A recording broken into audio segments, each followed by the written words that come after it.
নমস্কার। আমরা অনেকেই ঈশ্বরকে মন্দিরে, মসজিদে বা গির্জায় খুঁজে বেড়াই।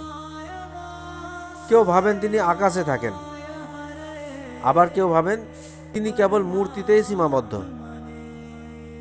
কিন্তু শ্রীকৃষ্ণ গীতায় নিজের যে রূপ বর্ণনা করেছেন তা জানলে আপনার ঈশ্বর সম্পর্কে ধারণা পুরোপুরি বদলে যাবে।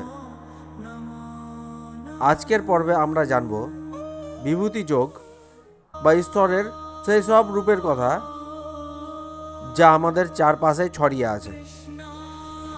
শুরু করার আগে আপনাদেরকে বলবো, আমার এই ভিডিওটি ভালো লাগলে লাইক করবেন এবং পরবর্তী ভিডিওগুলি পেতে চ্যানেলটিকে সাবস্ক্রাইব করবেন।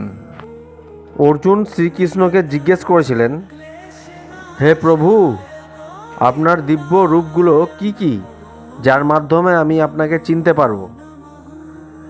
কৃষ্ণ হেসে উত্তর দিয়েছিলেন, অর্জুন, সৃষ্টির শুরু, মধ্য এবং অন্ত সবই আমি শ্রেষ্ঠদের মধ্যে শ্রেষ্ঠ। তিনি বলেছিলেন, পাহাড়ের মধ্যে আমি হিমালয়, জলাশয়ের মধ্যে আমি সাগর, নক্ষত্রদের মধ্যে আমি চাঁদ, আর মানুষের মধ্যে আমিই তাদের চেতনা বা বিবেক।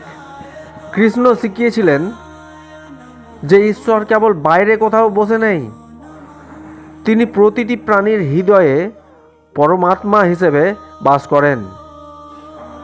আপনি যখন কোনো সুন্দর সূর্যোদয় দেখেন, কোনো ফুলের সুগন্ধ নেন, কিংবা কারো চোখে জল দেখে আপনার মনে দয়া জাগে, বুঝে নেবেন সেখানে ঈশ্বর বিরাজ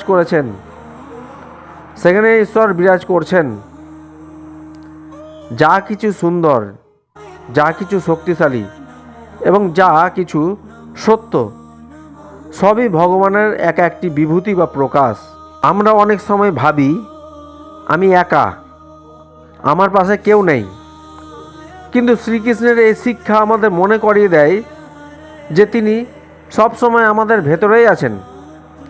তাই অন্যকে ঘৃণা করা মানে আসলে ঈশ্বরকেই অবমাননা করা।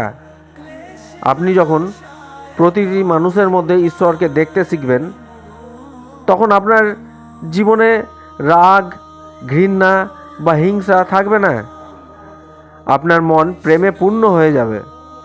আপনি কি কখনো প্রকৃতির কোনো রূপ দেখে স্রষ্টাকে অনুভব করেছেন? কমেন্টে আপনার সেই অভিজ্ঞতার কথা জানান।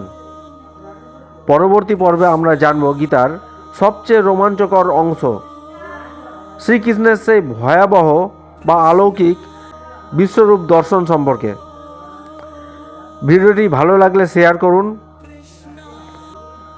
এবং পরের ভিডিওগুলি দেখার জন্য চ্যানেলটিকে সাবস্ক্রাইব করুন। জয় শ্রীকৃষ্ণ।